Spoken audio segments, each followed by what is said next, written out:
Back to clean news UP. चलिए देखते हैं उत्तर प्रदेश की 25 फटाफट बड़ी खबरों को। इससे पहले आप न्यूज को कहां से देख रहे हैं हमें कमेंट में बताना बिल्कुल ना भूलें। साथ ही हमारे फेसबुक पेज को भी फॉलो करें। फेसबुक पेज का लिंक डिस्क्रिप्शन में दिया गया है। अनुकंपा नियुक्ति में आश्रित मृतक के समान पद का हकदार होगा। अनुकंपा नियुक्ति को लेकर इलाहाबाद हाईकोर्ट ने महत्वपूर्ण आदेश दिया है। इलाहाबाद हाईकोर्ट ने एक आदेश में कहा कि मृतक आश्रित नियमावली के तहत मृत कर्मचारी के आश्रित को उस पद पर नियुक्ति का अधिकार है जिस पद पर मृतक कर्मचारी कार्य करता रहा, बशर्ते आश्रित उस पद के लिए सभी योग्यताएं रखता हो। इसी के साथ कोर्ट ने जिला न्यायालय आगरा में कार्यरत निजी सहायक के आश्रित को तृतीय श्रेणी के पद पर उसकी योग्यता के अनुसार नियुक्ति देने का निर्देश दिया है। विश्वकर्मा जयंती पर आगरा कानपुर को बड़ी सौगात। विश्वकर्मा जयंती पर सीएम योगी लखनऊ में टूल किट वितरण किया। इस मौके पर उन्होंने कई शिल्पकारों और उद्यमियों को सम्मानित भी किया। इसके साथ ही आगरा और कानपुर की फ्लैटेड फैक्ट्री कॉम्प्लेक्स का वर्चुअल माध्यम से शिलान्यास किया गया। इस मौके पर सीएम योगी ने कहा कि उत्तर प्रदेश वो सौभाग्यशाली राज्य है जिसके पास सबसे अधिक सूक्ष्म, लघु और मध्यम उद्यम है। अब डिग्री से किसी तरह की छेड़छाड़ संभव नहीं।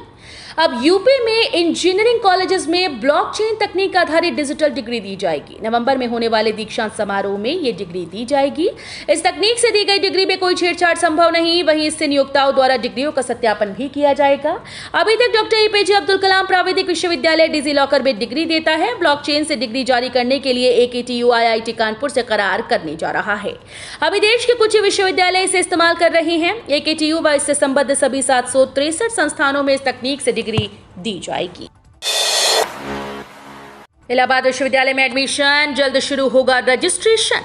कॉमन यूनिवर्सिटी एंट्रेंस टेस्ट की ओर से स्नातक प्रवेश परीक्षा का परिणाम जारी कर दिया गया। इलाहाबाद विश्वविद्यालय में राष्ट्रीय परीक्षा एजेंसी की ओर से जारी किए गए स्कोर के आधार पर दाखिला होगा। विश्वविद्यालय में इस बार स्नातक में दाखिले पूरी तरह से ऑनलाइन मोड में होंगे। जल्द ही दाखिले के लिए रजिस्ट्रेशन की प्रक्रिया शुरू होगी। स्नातक में दाखिले के लिए पोर्टल तैयार किया जा रहा है। यूपी के 5 जिलों के लोग पिएंगे गंगा जल, इन जगहों से होगी शुरुआत। उत्तर प्रदेश के 5 जिलों के लोग आने वाले दिनों में गंगा जल पिएंगे। जल शक्ति मिशन के चौथे चरण में इन दिनों में जिलों में गंगा जल पहुंचाने की कार्य योजना को मंजूरी दी गई है। इसमें आगरा, मथुरा, फिरोजाबाद, उन्नाव और बलिया जिले शामिल हैं। हालांकि आगरा शहर में पहले से गंगा जल की सप्लाई शुरू हो चुकी है, मगर अब पूरे जिले के लिए दूसरी परियोजना स्वीकृत की गई। ये पानी केवल पीने के लिए ही प्रयोग होगा। केंद्र सरकार के जल शक्ति मिशन के तहत हर घर तक शुद्ध पेयजल पहुंचाने का काम चल रहा है। प्रदेश सरकार भी इस योजना पर तेजी से काम कर रही है। सरसों की 3 प्रजातियों के बीज निःशुल्क बांटेगी योगी सरकार। सूखा और कमजोर मानसून से प्रभावित किसानों को राहत देने के लिए योगी सरकार ने बजट का पिटारा खोल दिया। तोरिया के निःशुल्क बीज वितरण के लिए 457.60 लाख रुपए पहले ही स्वीकृत किए जा चुके हैं।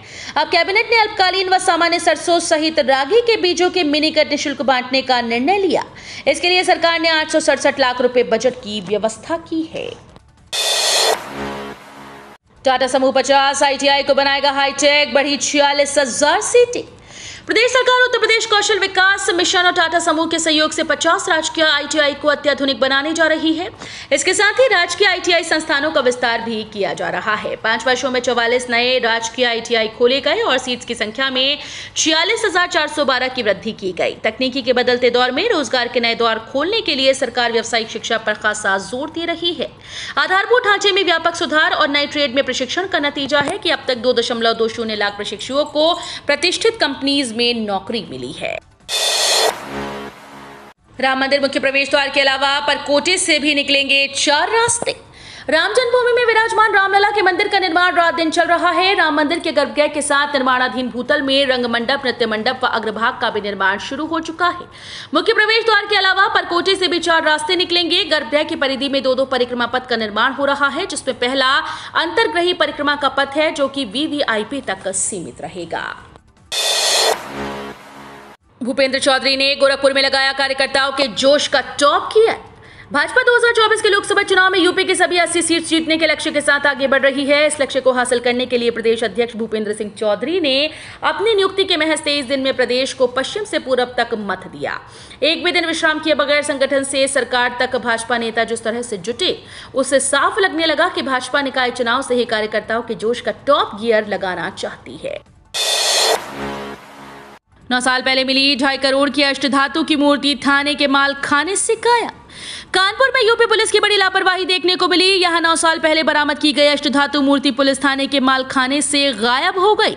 करोड़ों की मूर्ति के गायब होने से पुलिस महकमे में हड़कंप मच गया। एडीजी 9 आशीष कुमार चौरसिया ने पुलिस कमिश्नर से जांच कर 10 अक्टूबर तक रिपोर्ट मांगी है। पीएम मोदी के बर्थडे पर बीजेपी का सेवा पखवाड़ा शुरू। प्रधानमंत्री नरेंद्र मोदी के जन्मदिवस के मौके पर बीजेपी ने कल से सेवा पखवाड़ा की शुरुआत कर दी। ये पखवाड़ा 2 अक्टूबर को राष्ट्रपिता महात्मा गांधी की जयंती तक चलेगा। इसके तहत बीजेपी कार्यकर्ता रक्तदान शिविर, टीकाकरण शिविर जैसे सेवा के कई अभियान चलाएंगे। सीएम योगी आदित्यनाथ ने लखनऊ में प्रधानमंत्री के जीवन के विविध पहलुओं से परिचय कराती फोटो प्रदर्शनी कहानी भारत मां के सच्चे सपूत की का उद्घाटन किया। पूर्व सीएम और बसपा सुप्रीमो मायावती सहित तमाम वरिष्ठ नेताओं ने भी पीएम मोदी को बधाई दी। लखनऊ में डिप्टी सीएम ब्रजेश पाठक ने इस मौके पर रक्तदान किया। यूपी के 77,000 किसानों के खाते में नहीं पहुंचेगा पीएम किसान सम्मान निधि योजना का पैसा। किसान सम्मान निधि पाने के लिए किसानों को ई-केवाईसी जरूरी है, लेकिन अभी बड़ी संख्या में किसानों ने ई-केवाईसी नहीं कराई। कृषि विभाग ने साफ कर दिया कि ई-केवाईसी न कराने वाले किसानों की सम्मान निधि नहीं आएगी। इसके लिए विभाग की ओर से प्रयास भी किए गए, लेकिन अभी तक बड़ी संख्या में किसानों ने ई-केवाईसी नहीं कराई है। 77,979 किसानों ने अभी तक ई-केवाईसी नहीं कराई। इस वित्तीय वर्ष की शुरुआत से ही किसानों से ई-केवाईसी कराने के लिए कहा गया था। प्रदेश के राजस्व में भी होगी बढ़ोतरी। ये नई व्यवस्था प्रदेश के लिए राजस्व का भी अच्छा जरिया बनेगी। गौतम बुद्ध नगर में मौजूदा व्यवस्था के तहत प्रतिवर्ष कम से कम 1.5 लाख लीज डीज होती हैं। स्टैंप ड्यूटी के जरिए इस प्रक्रिया से प्रतिवर्ष 1.5 करोड़ का राजस्व प्राप्त होता है। वहीं प्रस्तावित लीज डीड के जरिए प्रत्येक 15,000 से अधिक मासिक किराए पर 2% स्टैंप ड्यूटी के जरिए 3600 रुपए प्राप्त होंगे। कुल मिलाकर सरकार को सिर्फ गौतम बुद्ध नगर से 54 करोड़ रुपए के राजस्व की प्राप्ति होगी। कानपुर में डेंगू की दस्तक, 9 मरीजों में पुष्टि के बाद स्वास्थ्य और नगर निगम में अलर्ट। कानपुर में अचानक से डेंगू का कहर शुरू हो गया। गर्मी और बारिश के चलते मौसम में आया बदलाव डेंगू वायरस के लिए मुफीद हो गया। जीएसवीएम मेडिकल कॉलेज की जारी रिपोर्ट ने स्वास्थ्य विभाग में हड़कंप मचा दिया। 9 डेंगू पॉजिटिव मरीजों में संक्रमण की पुष्टि के बाद स्वास्थ्य विभाग और नगर निगम की टीम्स को अलर्ट कर दिया गया है। दोनों विभागों की टीम्स डेंगू मरीजों के घरों पर पहुंच गई हैं। सैंपलिंग के बाद फॉगिंग का काम शुरू कर दिया गया। छोटी सी पदयात्रा से बड़ा संदेश देने की कोशिश में अखिलेश यादव। सपा मुखिया अखिलेश यादव पहली बार पदयात्रा करने जा रहे हैं। पदयात्रा की दूरी तो सिर्फ 2.5-3 किलोमीटर की है, लेकिन इसके जरिए वो एक बड़ा संदेश देना चाहते हैं। ये पदयात्रा 19 तारीख को सपा मुख्यालय से विधान भवन तक होगी। विधानसभा सत्र में भाग लेने से पहले नेता प्रतिपक्ष अखिलेश यादव का अब इस तरह का प्रतीकात्मक अभियान शुरू होगा। EMI पर कर सकते हैं तीर्थ यात्रा। स्वदेश दर्शन ट्रेन के लिए बुक कर सकते हैं टिकट। पूर्वोत्तर रेलवे की पहली स्वदेश दर्शन ट्रेन गोरखपुर से 15 अक्टूबर को चलेगी। इस ट्रेन से 8 दिन की यात्रा के लिए 15,150 रुपए खर्च करने होंगे। हालांकि पहली बार यात्रियों को EMI यानी किश्तों में भुगतान की सहूलियत दी गई। कोरोना से पहले IRCTC भारत दर्शन ट्रेन चलाता था। कोरोना में ये सेवा बंद कर दी गई। अब भारत दर्शन की जगह पर स्वदेश दर्शन ट्रेन शुरू की गई। सपा बसपा पर हमलावर हुए संजय निषाद, बोले मछुआ समाज से किया गया छल। यूपी सरकार के मत्स्य विभाग के मंत्री संजय निषाद ने मुरादाबाद में सपा बसपा पर जमकर हमला बोला। उन्होंने कहा कि पिछली सरकारें समाज के लोगों के साथ वर्षों से छल करती रही। भाजपा सरकार हिस्सेदार बना रही है। प्रदेश में अब मछुआ कल्याण योजना के तहत कोष की स्थापना की गई है, जिसके अंतर्गत बच्चों को अच्छी पढ़ाई और आवासीय सुविधा मिलेगी, जिससे हमारे बच्चे भी IAS, IPS और PCS बनेंगे। उन्होंने कहा कि केंद्र की मोदी और प्रदेश की योगी सरकार बिना भेदभाव के काम कर रही है। योगी सरकार सभी को सम्मान दे रही है। उन्होंने आह्वान किया कि जिस तरह 2022 में यूपी में भाजपा सरकार बनवाई, वैसे ही 2024 में केंद्र में सरकार बनवाएं। छात्रों ने बिजली और सौर ऊर्जा दोनों से चलाई कार। एक बार चार्जिंग के बाद करेगी इतने किलोमीटर का सफर तय। कार अब बिजली के साथ सौर ऊर्जा से भी चलेगी। एक बार चार्ज होने के बाद 50 किलोमीटर का सफर तय किया जा सकता है। खासियत यह है कि चलते चलते भी सौर ऊर्जा से चार्ज होती रहेगी। Allen House Institute of Technology के बीटेक छात्रों ने एक सिस्टम विकसित किया, जिसकी मदद से इलेक्ट्रिक कार को सौर ऊर्जा से भी चलाया जा सकेगा। छात्रों की इस तकनीक को अहमदाबाद में इलेक्ट्रिकल व्हीकल इनोवेशन चैलेंज 2022 में अवार्ड और 50,000 रुपए का पुरस्कार दिया गया है। CUET रिजल्ट के बाद कितनी मुश्किल है दाखिले की दौड़। देश भर के 14.90 लाख छात्र छात्राओं ने स्नातक प्रवेश के लिए कॉमन यूनिवर्सिटी एंट्रेंस टेस्ट 2022 में हिस्सा लिया। रिजल्ट भी जारी हो गया और इसके साथ ही एडमिशन की दौड़ मुश्किल हो गई। 11 लाख अभ्यर्थियों के रिजल्ट में बड़ी संख्या में परसेंटाइल 98 से 100 तक हैं, जिससे मेरिट ज्यादा जानी तय है।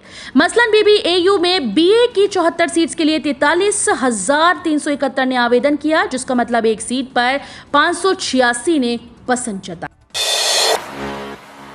प्रदेश के सभी जिलों में 4 पालियों में 1899 परीक्षा केंद्रों पर 15 और 16 को होगी पीटी। उत्तर प्रदेश सरकार ने 15 और 16 अक्टूबर तक आयोजित की जाने वाली प्रारंभिक अर्हता परीक्षा के कार्यक्रम को अंतिम रूप दे दिया। उत्तर प्रदेश सरकार में समूह ग की भर्ती के लिए उत्तर प्रदेश राज्य अधीनस्थ सेवा चयन आयोग पात्रता परीक्षा का आयोजन कराना है। इस बार परीक्षा 15 और 16 अक्टूबर को आयोजित की जाएगी। अब पासपोर्ट की तरह पूरे देश में बनेगा एक जैसा इंटरनेशनल ड्राइविंग लाइसेंस। अब भारत से इंटरनेशनल ड्राइविंग लाइसेंस लेकर जाने पर विदेश में संदेह से नहीं देखे जाएंगे। राजपत्र जारी होते ही देश भर में एक जैसा यानी पासपोर्ट की तरह ड्राइविंग लाइसेंस बनाना शुरू हो गया है। अब राज्यों के अलग अलग इंटरनेशनल ड्राइविंग परमिट जारी नहीं किए जाएंगे। भारत के नागरिक जो विदेश में भी वाहन चलाना चाहते हैं, उन्हें भारत से अंतर्राष्ट्रीय ड्राइविंग परमिट यानी ड्राइविंग लाइसेंस साथ लेकर जाना पड़ता है। ये परमिट प्रत्येक राज्य में अलग रंग व अलग आकार का होता था। विदेश में इसे लेकर काफी समस्या होती थी। विदेशी पुलिस इसे संदेह की नजर से देखती थी। अब डाकघर से भी मिलेगी शुल्क प्रतिपूर्ति। यदि आप इंजीनियरिंग, डॉक्टरी और प्रबंधन की पढ़ाई कर रहे हैं और शुल्क प्रतिपूर्ति के लिए आवेदन की तैयारी में जुटे हैं, तो आपके लिए अच्छी खबर है। अब आपको राष्ट्रीयकृत बैंक में खाता खुलवाने के लिए चक्कर नहीं लगाने पड़ेंगे। आप अपने घर के पास स्थित डाकघर में खाता खोलकर शुल्क प्रतिपूर्ति का लाभ ले सकते हैं। समाज कल्याण विभाग की ओर से राजधानी समेत प्रदेश के सभी जिलों को भेजे गए निर्देश में डाक विभाग की ओर से इंडिया पोस्ट पेमेंट बैंक खाते का उपयोग बढ़ाने के लिए अभ्यर्थियों का खाता डाकघरों में खुलवाने की बात कही गई है। दुग्ध प्रसंस्करण इकाई पर लगाने पर मिलेगी 5 करोड़ रुपए तक की छूट। उत्तर प्रदेश के पशुपालकों व दूध का कारोबार करने वालों को योगी सरकार बड़ा उपहार देगी। दुग्ध प्रसंस्करण की इकाई लगाने पर मिलने वाली छूट 50 लाख से बढ़ाकर 5 करोड़ की जा रही है, ताकि दूध, घी, मक्खन, पनीर, दूध का पाउडर, दही, खोया, आइसक्रीम आदि की उपलब्धता बढ़े। उत्तर प्रदेश दुग्धशाला विकास और दुग्ध उत्पाद प्रोत्साहन नीति 2023 तैयार कर ली गई। मुख्यमंत्री जल्द ही इस पर मुहर लगाएंगे। पूर्वी यूपी के लिए 24 घंटे का अलर्ट। आज होगी भारी बारिश। येलो जोन में गोरखपुर, बस्ती मंडल। पूर्वी उत्तर प्रदेश वासियों के लिए अहम खबर है। मध्य प्रदेश में बना कम दबाव का क्षेत्र पूर्वी यूपी की तरफ शिफ्ट हो गया। इसके कारण पूर्वी यूपी के कई शहरों में अगले 24 घंटे में मूसलाधार बारिश होगी। मौसम विभाग ने इसको लेकर चेतावनी जारी कर दी। इन शहरों में गोरखपुर और बस्ती मंडल के सभी 7 जिले शामिल हैं। मौसम विभाग के द्वारा जारी चेतावनी के मुताबिक शनिवार को बस्ती, सिद्धार्थनगर, संत कबीर नगर, कुशीनगर, देवरिया और महाराजगंज में अत्यधिक भारी बारिश होने का अनुमान है। 1 अक्टूबर से ऑनलाइन पेमेंट के दौरान मिलेगा ये ऑप्शन। 1 अक्टूबर से ऑनलाइन पेमेंट के दौरान आपको पेमेंट करते समय टोकनाइजेशन का ऑप्शन मिलेगा, जिसके चलते आप धोखाधड़ी से बच सकते हैं। आरबीआई ने कार्ड टोकनाइजेशन का विकल्प पेश किया। टोकनाइजेशन के बाद कार्ड के जरिए ट्रांजैक्शन के लिए एक टोकन जनरेट किया जाएगा। ये टोकन ग्राहक की जानकारी का खुलासा किए बिना पेमेंट की अनुमति देंगे। इसके बाद मर्चेंट आपकी कार्ड डिटेल्स सेव नहीं कर पाएंगे, क्योंकि आपने पहले ही अपने कार्ड के लिए टोकन तैयार कर लिया होगा। मर्चेंट के पास सिर्फ आपका तैयार किया गया टोकन जाएगा। तो ये थी आज की 25 फटाफट बड़ी खबरें। अगर आपको न्यूज पसंद आई हो तो वीडियो को लाइक और शेयर जरूर करें। धन्यवाद।